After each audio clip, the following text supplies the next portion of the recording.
ধরনের যে যে জিনিসগুলোর ব্যাখ্যা আছে এটা হচ্ছে আলোর প্রকৃতি ব্যাখ্যা করতে পারবো। হ্যালো, আসো? আলোর প্রকৃতি ব্যাখ্যা করতে পারবো। তারপরে হচ্ছে তোমার ফল হিসাবে কি কি হবে এগুলো একটু আমরা জানবো। তাহলে এই অধ্যায়টা হচ্ছে শিখে আমরা যে বিষয়গুলো জানতে পারবো হচ্ছে আলোর প্রকৃতি ব্যাখ্যা করতে পারবো। অর্থাৎ আলো কি ধরনের তরঙ্গ এই জিনিসটা হচ্ছে আমরা অল্প একটু জানতে পারবো। তারপরে আলোর প্রতিফলনের সূত্র, হ্যাঁ? আলো আলো আসলে কিভাবে প্রতিফলিত হয় ওই বিষয়টা বুঝতে পারবো। দর্পণ ব্যাখ্যা করতে পারবো, প্রতিবিম্ব ব্যাখ্যা করতে পারবো। প্রতিবিম্ব হচ্ছে কি আমরা যে আয়নাতে আমাদের যে ছবিটা দেখি এটা হচ্ছে আমাদের একটা প্রতিবিম্ব দেখি। তাহলে প্রতিবিম্বটা ব্যাখ্যা করতে পারবো।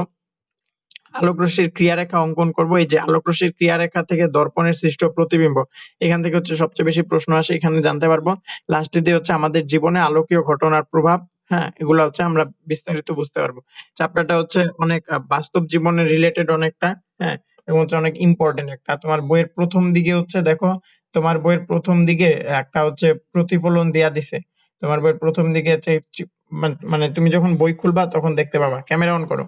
তুমি যখন বই খুলবা তখনই দেখতে পারবা তোমার বইয়ের একেবারে শুরুর পৃষ্ঠায় একটা, তোমার বইয়ের শুরুর পৃষ্ঠায় একটা প্রতিবিম্বের চিত্র দিয়ে দিছে। এই যে একটা মানুষ পুকুরের সামনে দাঁড়ায় আছে, তখন সে তার উল্টা প্রতিবিম্ব দেখতে পাচ্ছে পুকুরের মধ্যে, হ্যাঁ? তাহলে এটা হচ্ছে উল্টা প্রতিবিম্ব দেখতে পাওয়া মানে একটা বাস্তব প্রতিবিম্ব দেখতে পাওয়া। হ্যাঁ, ঠিক আছে? আমরা যখন বিষয়টা পড়বো তখন আরো বিস্তারিত জানতে পারবো। তোমার শুরুতেই হচ্ছে তোমার দিয়ে দিছে হচ্ছে সেটি ভিন্ন এক ধরনের তরঙ্গ, নাম বিদ্যুৎ চুম্বকীয় তরঙ্গ। যে আলোর তরঙ্গের নাম দিছে আলোক তরঙ্গ হিসাবে জানবো। আলোর যে তরঙ্গটা এটা হচ্ছে কি ধরনের তরঙ্গ এটা তোমার বইয়ের প্রথম পৃষ্ঠায় বলছে। লেখো, আলো হচ্ছে বিদ্যুৎ চুম্বকীয় তরঙ্গ। এটা লিখে রাখো। আলো কি ধরনের তরঙ্গ? আলো হচ্ছে বিদ্যুৎ চুম্বকীয় তরঙ্গ। আলো হচ্ছে একটা বিদ্যুৎ চুম্বকীয় তরঙ্গ।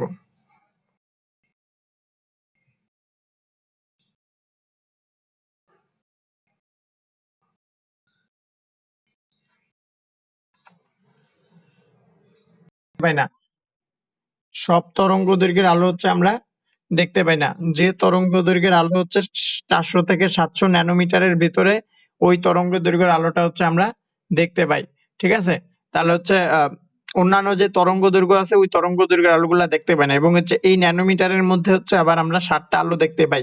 বেনি আসহ কলা, বেনি আ সহ কলা, এগুলা দ্বারা হচ্ছে বেগুনি, এগুলা দ্বারা বোঝানো হচ্ছে যে বেগুনি, বেগুনি, নীল, আসমানি, সবুজ, হলুদ, তারপরে কমলা, লাল।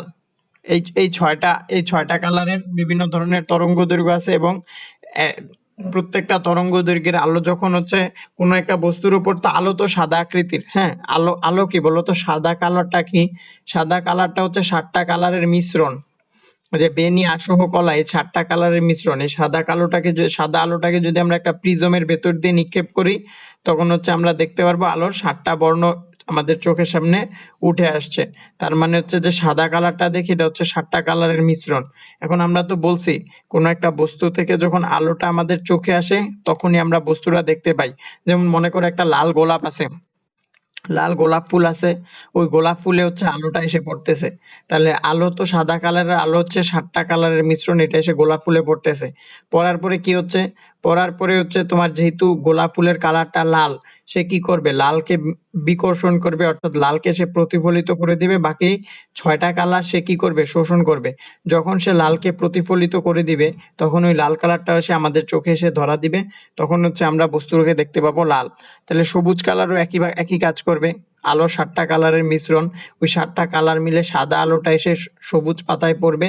তখন সবুজ পাতাটা কি করবে? সবুজ পাতাটাকে প্রতিফলিত করে দিবে। আর বাকি যে 6টা কালার, ওই 6টা কালারকে শোষণ করবে। তখন আমরা গাছের যে পাতা সবুজ, ওই সবুজ কালারটা দেখতে পাবো।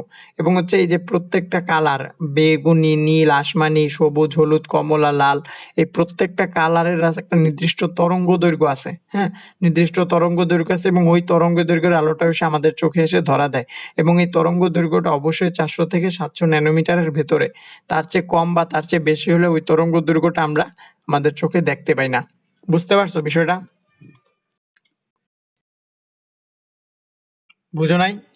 শব্দ কইরো আর কি, রেসপন্স কইরো। তারপরে হচ্ছে আলোর প্রতিফলন। যে দুইটা সূত্র বলতেছি এটা হচ্ছে আলোর প্রতিফলনের 1 নাম্বার সূত্র হচ্ছে তোমার এখানে তাহলে হচ্ছে প্রতিফলন হওয়ার জন্য কি লাগবে, একটা হচ্ছে প্রতিফলক পৃষ্ঠ লাগবে। প্রতিফলন হওয়ার জন্য আলোর কি লাগে, একটা প্রতিফলক পৃষ্ঠ লাগে। এখন মনে করো আমি একটা প্রতিফলক পৃষ্ঠ নিলাম, এরকম এরকম একটা আলোর প্রতিফলক পৃষ্ঠ নিলাম, তাহলে আলোর প্রতিফলন হওয়ার জন্য প্রতিফলক পৃষ্ঠের এক পাশে পাড়া লাগাতে হবে, তাহলে প্রতিফলক পৃষ্ঠ হবে। আর এই প্রতিফলক পৃষ্ঠের মাঝ বরাবর একটা অক্ষ নিলাম। এখন অক্ষ নিলে, মাঝ বরাবর অক্ষ নিলে প্রধান অক্ষের উপরে যে প্রতিফলক পৃষ্ঠটা এটা হচ্ছে লম্বভাবে অবস্থান করতেছে। প্রধান অক্ষের উপরে প্রতিফলক পৃষ্ঠটা লম্বভাবে অবস্থান করতেছে। এখন আমি যদি প্রতিফলক পৃষ্ঠের উপর এইভাবে আলো নিক্ষেপ করি, তখন দেখা যাবে আলোটা এই বরাবর আসবে না, প্রতিফলিত হয়ে এই বরাবর চলে আসবে। আমি যদি এই বরাবর আলো নিক্ষেপ করি, তখন প্রতিফলক পৃষ্ঠের উপর আলোটা এই বরাবর চলে আসবে। বা আলোটা হচ্ছে বাঁকা হয়ে যাচ্ছে, যেই বরাবর আসতেছে বাঁকা হয়ে অন্য অন্য বরাবর চলে আসতেছে, এরকম ঘটনা ঘটতেছে। এখন কথা হচ্ছে তাহলে আলোটা, হ্যাঁ কি হয়েছে, প্রতিফলিত রশ্মি যে কোণ উৎপন্ন করে থাকে প্রতিফলন কোণ, এটা হচ্ছে অবিলম্ব, এটা অবিলম্ব, আবার এটা হচ্ছে কি প্রতিফলক পৃষ্ঠ। এবং অবিলম্বের সাথে অবিলম্বের সাথে প্রতিফলিত আপতিত রশ্মি যে কোণ তৈরি করে তাকে আপতন কোণ বলা হয়। এই জিনিসটা বলছি। এখন আমার প্রথম শর্ত, প্রতিফলনের প্রথম শর্ত বলতেছে আপতিত রশ্মি অবিলম্বের সাথে, আপতিত রশ্মি প্রতিফলিত রশ্মি আপতন বিন্দুতে প্রতিফলকের উপর অঙ্কিত অবিলম্ব একই সমতলে থাকে।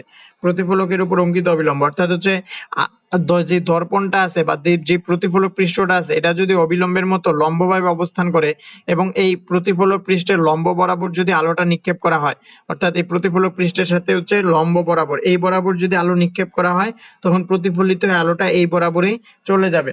আর অন্যথায় যদি লম্বভাবে আলোটা নিক্ষেপ না করা হয়, হ্যাঁ আলোটা যদি বাঁকাভাবে নিক্ষেপ করা হয়, তখন কি হবে, একটা আপতন কোণ তৈরি হবে এবং হচ্ছে প্রতিফলন হওয়ার পর একটা প্রতিফলন কোণ তৈরি হবে এবং এই আপতন কোণ এবং প্রতিফলন কোণ কি হবে, সমান হবে।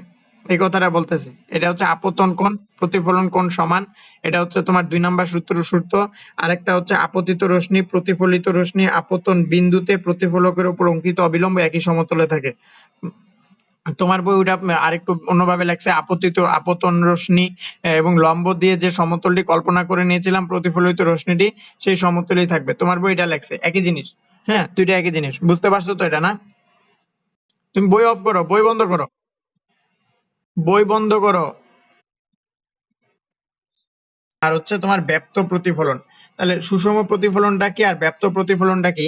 আলোটা যখন আসলে আলোটা যখন সুষম পৃষ্ঠে প্রতিফলিত হয়, তখন ওই প্রতিফলনটাকে বলা হয় সুষম প্রতিফলন। আর আলোটা যখন হচ্ছে এলোমেলো বা উঁচা নিচু, হ্যাঁ উঁচা নিচু পৃষ্ঠে প্রতিফলিত হয়, যেমন হচ্ছে মনে করো এটা হচ্ছে আলোর একটা সুষম পৃষ্ঠ, তাহলে এই যে এই পৃষ্ঠটা, এই দর্পণটা হচ্ছে একটা সুষম পৃষ্ঠ এবং এই সুষম পৃষ্ঠে যদি আলো পড়ে, আলো যেখানে যে বরাবর পড়বে এই বিন্দুটা, তাহলে এই বিন্দুটাতে হচ্ছে আমরা দর্পণের সাথে একটা লম্ব বরাবর একটা অবিলম্ব অঙ্কন করব।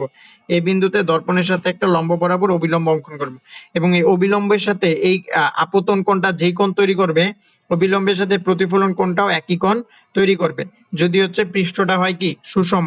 আর যদি তোমার ব্যাপ্ত প্রতিফলন হয়, অর্থাৎ ব্যাপ্ত পৃষ্ঠ বা অনিয়মিত পৃষ্ঠ হয়, তখন হচ্ছে আলোটা এরকম সুষমভাবে প্রতিফলিত হবে না।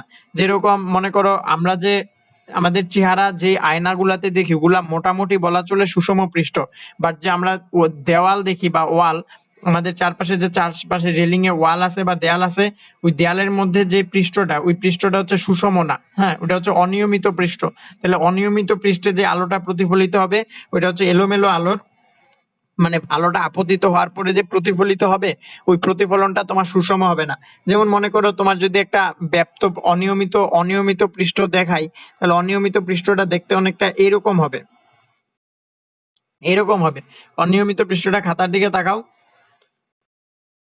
অনিয়মিত পৃষ্ঠটা দেখতে হচ্ছে অনেকটা এইরকম হবে। তাহলে এই অনিয়মিত পৃষ্ঠে যদি আলোটা এই বরাবর আসে, তখন আলোটা ভাবলাম যে মেনে নিলাম এই বরাবর প্রতিফলিত হবে, এই একটা আলো এই বরাবর প্রতিফলিত হলো। বাট আরেকটা আলো যদি তোমার এই বরাবর আসে, তখন দেখা যাবে আলোটা আবার কি হইতেছে, এই বরাবর প্রতিফলিত হইতেছে, অর্থাৎ এগুলার কোণগুলা সমান না। তোমার যে সুষম পৃষ্ঠ যেরকম ছিল, সুষম পৃষ্ঠে তোমার আলো যেই বরাবর আসবে, দেখা যাবে যদি এই বরাবর আসে তখন হচ্ছে আলোর কোণটা হচ্ছে এই বরাবর প্রতিফলিত হবে, অর্থাৎ একটা আরেকটাকে ছেদ করবে না। একটা পৃষ্ঠ যদি এই বরাবর আসে, দেখা যাবে আলোটা এই বরাবর প্রতিফলিত হচ্ছে, অর্থাৎ কোনো প্রতিফলক পৃষ্ঠ কোনো প্রতিফলক পৃষ্ঠকে ছেদ করবে না। কিন্তু অনিয়মিত প্রতিফলনে দেখা যাবে আলোটা এই বরাবর এসে একটা প্রতিফলক পৃষ্ঠকে ছেদ করে ফেলতেছে, বা আরেকটা আলো এসে যখন তোমার এই বরাবর আসছে আলোটা, তখন দেখা যাবে এটা এই বরাবর চলে যাচ্ছে, অর্থাৎ আলোর যে প্রতিফলিত হচ্ছে, প্রতিফলক পৃষ্ঠ একটা আরেকটাকে ছেদ করে ফেলতেছে। বাট এখানে দেখো প্রতিফলিত পৃষ্ঠ কয়টা, তিনটা আলো প্রতিফলিত হয়েছে, অর্থাৎ তিনটা প্রতিফলিত রশ্মি। এই তিনটা প্রতিফলিত রশ্মি কেউ কাউকে ছেদ করেনি। বাট এখানে যদি আমরা দেখি অনিয়মিত প্রতিফলনে তিনটা আলো আপতিত হয়েছে, বাট প্রতিফলনের সময় দেখা গেছে এই প্রতিফলিত রশ্মিটাকে ছেদ করে ফেলছে। তার মানে অনিয়মিত প্রতিফলনে কি হবে, অনিয়মিত প্রতিফলনে প্রতিফলিত রশ্মিগুলো পরস্পরকে ছেদ করে ফেলতে পারে, বাট সুষম প্রতিফলনে এই ঘটনাটা ঘটবে না। বুঝতে পারছো? আচ্ছা, তারপরে আমরা কি বললাম, আলোর প্রতিফলনের দুইটা সূত্র বললাম, একটা হচ্ছে আপতন কোণ এবং প্রতিফলন কোণ সমান, আরেকটা বললাম কি আপতন বিন্দুতে প্রতিফলকের উপর অঙ্কিত অবিলম্ব একই সমতলে থাকে। হ্যাঁ, অবিলম্বের সাথে দুইটা সূত্র মাত্র শিখলাম, এতটুকু হবে কেন? এই যে শোষণ শিখে ফেলছি, গোলাপ ফুলের যে শোষণ এটা শিখে ফেলছি, মসৃণ অমসৃণ পৃষ্ঠের প্রতিফলন শিখে ফেলছি, তারপরে আয়না অথবা দর্পণে চলে আসছি।